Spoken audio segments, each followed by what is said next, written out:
Exercise 5B है, कह रहा draw altitudes of the triangle by given below sides and angle, check it that each triangle has concurrent altitude.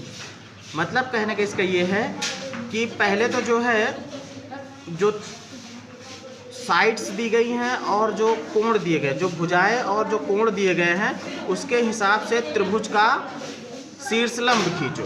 क्या खींचो? शीर्षलंब। जो भुजाएं और कोण दिए गए उसके हिसाब से क्या खींचो? शीर्षलंब खींचो। और फिर ये पता करो कि जो शीर्षलंब हैं, त्रिभुज के जो शीर्षलंब हैं वो कंकरेंट हैं कि नहीं है, जो एल्टीट्यूड्स है वो कंकरेंट हैं कि नहीं है। मतलब एक ही बिंदु से होकर जाते हैं तीनों शीर्षलंब की नहीं जाते हैं। तो 2 सवाल हो चुके हैं। तीसरे सवाल पे, इस वाले पे जाते हैं हम लोग। कौन सा? ये वाला। क्या लिखा है? 2 साइड्स, 2 भुजाएं हैं, एक है 5 सेंटीमीटर, दूसरी है 4 centimetre. An angle between them 90 degree. और ये भी बता रहा है कि दोनों भुजाओं के बीच में जो कोण है वो कितने का है? 90 अंश का है। कितने का है? 90 अंश का। चलो देखते हैं। तो पहले हम एक भुजा कोई खींच लेते हैं, मान लीजिए 5 सेंटीमीटर वाली खींच लेते हैं। तो यहाँ पे बीचों बीच में करना शुरू करना, ठीक है। 5 सेंटीमीटर की भुजा हम खींचते हैं। ये 0 है, ये सेंटीमीटर वाला है ना, 0, 1 सेंटीमीटर, 2 सेंटीमीटर, 3 सेंटीमीटर, 4, 5 है ना। इसके बीच में जो छोटी छोटी लाइन है ये क्या है? ये मिलीमीटर की है। क्या है? मिलीमीटर की। हमारे पास 5 सेंटीमीटर डायरेक्ट था तो हम 5 सेंटीमीटर खींचते हैं। यहाँ पे 0 से ले आएंगे कहाँ तक? 5 आगे ना, 5 तक। ये हो गया कौन सा? ये मान लो BC साइड है। कौन सी? BC। ये कितने सेंटीमीटर है? 5 सेंटीमीटर। ठीक, दोनों तरफ बिंदु बना दिया है। अब इसके बाद जो दूसरी साइड थी वो 4 सेंटीमीटर की थी, लेकिन ये कह रहा था कि दोनों के बीच में 90 अंश का कोण बने। कितने अंश का? 90। तो पहले तो हम प्रकार से ही 90 अंश का कोण बना लेते हैं। बनाना सीख लो जिसको नहीं आता है। जितनी इसकी लंबाई है उसकी आधे से थोड़ा ज़्यादा ले लिया जाता है तो बढ़िया चाप लगता है। पहले हम एक चाप ऐसे लगा देते हैं, बड़ा सा। ये लगा दिया। जहाँ पे इसने काटा है यहाँ पे प्रकार की नोक रखेंगे। पहला चाप हमेशा 60 अंश का होता है। कितने अंश का? 60 अंश का। फिर यहीं से अगर हम, कहाँ है ये कटा है ना, ये। अब ये कितने का हो गया? 60 60 120 है ना। अच्छा, ये 60 है और यहाँ भी 60 है ना इतना। अब इसको अगर हम आधा कर ले, क्या कर लें? आधा कर लेंगे तो यहाँ 30 मिलेगा ना। तो 30 और इधर का 60 हो जाएगा, 90 हो जाएगा ना।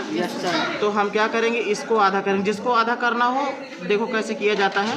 पहले चाप से ले लिया है, एक चाप ऐसे लगाया, दूसरे वाले से ले लिया, दूसरा चाप ऐसे लगाया। जहाँ पे ये दोनों काटे हैं ये, इसको हम खींचेंगे तो ये इसका आधा कर देगा, मतलब कि 90 पे ही जाएगा। देखो अभी देखो 90 अंश का बन गया ना। ये है ना। अब देखो एक भुजा हमारी 5 सेंटीमीटर थी, दूसरी कितनी थी? 4। तो इसमें पूरी भुजा नहीं लेना है हमको। कितना लेना है? 4 सेंटीमीटर केवल। कितना? 4 सेंटीमीटर। तो 4 सेंटीमीटर लेते हैं। यहाँ पे रखा 0 पे और ले आए कहाँ तक?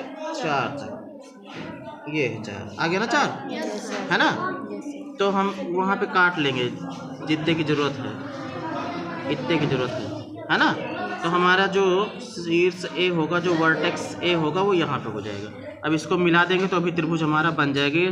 राइट एंगल ट्रायंगल बन रहा है, ये समकोण त्रिभुज बन रहा है। कौन सा त्रिभुज बन रहा? समकोण त्रिभुज। ये वाला क्या है? ये A बिंदु है। कौन सा? A बिंदु। अभी तो ये त्रिभुज बना हुआ है, ठीक है। ये कितना था? 4 सेंटीमीटर था ना, ये 4 सेंटीमीटर। चलो ये बना दिए। ये कितना है इसको बताया नहीं गया, जो भी होगा होगा। अब कैसे हम खींचेंगे शीर्षलंब? जिसका भी शीर्षलंब खींचना होता है, जैसे B का शीर्षलंब खींचना है तो इसके सामने वाली भुजा पर खींचा जाएगा। और कैसे खींचते हैं? पहले हम B को ही केंद्र मान लेते हैं और उतनी त्रिज्या प्रकार में भरेंगे कि उसके सामने वाली भुजा 2 जगह पे कटे।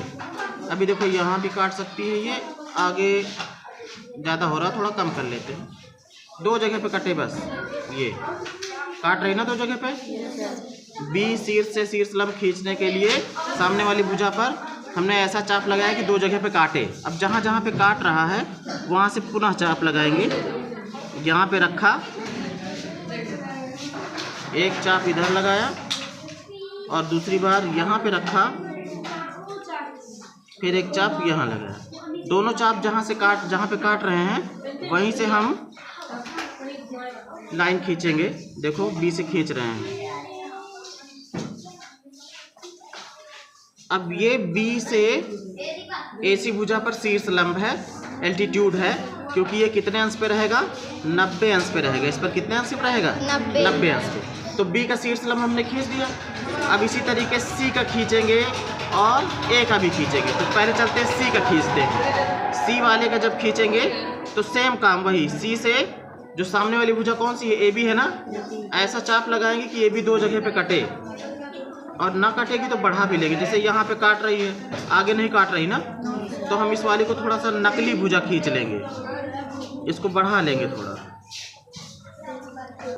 ऐसे डाट डाट करके, ठीक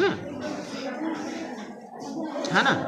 अब हम फिर से चाप मारेंगे तो देखो अब तो काट रहा है ना। जहाँ जहाँ पे काटा है वहाँ से फिर से हम चाप लगाते हैं ना।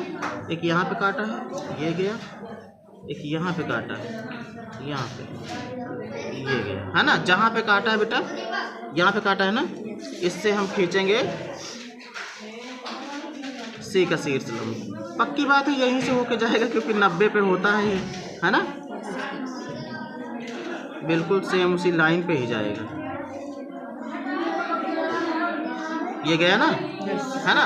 अब देखो इसका भी शीर्ष लंब यहीं पे आएगा, तीनों यहीं पे काटेंगे। देखो ए वाला खींचना हो तो क्या करेंगे? ए वाला खींचेंगे तो फिर से वही काम, एक सामने वाली जो भुजा है कौन सी है? BC है ना, इसको दो जगह पर काटने वाला, दो जगह पर काटने वाला। देखो एक इधर काट रहा है लेकिन इधर नहीं काट रहा है ना, तो इधर हम BC को थोड़ा बढ़ा लेंगे। बढ़ाना क्या, ये पहले से ही बड़ी है ना। ये समझो उसी पे तो गई है लाइन पे।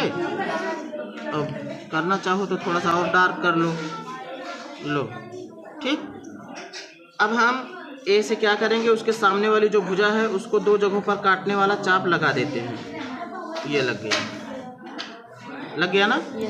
देखो एक यहाँ पे काटा है और एक यहाँ पे। जहाँ पे काटा है वहाँ से फिर से चाप लगाएंगे। ये वाला था ना, अब फिर यहाँ से, ठीक। कहाँ पे काट रहा है? यहाँ पे काट रहा है ना। तो अब हम ए वाला शीर्ष लंब खींचते हैं।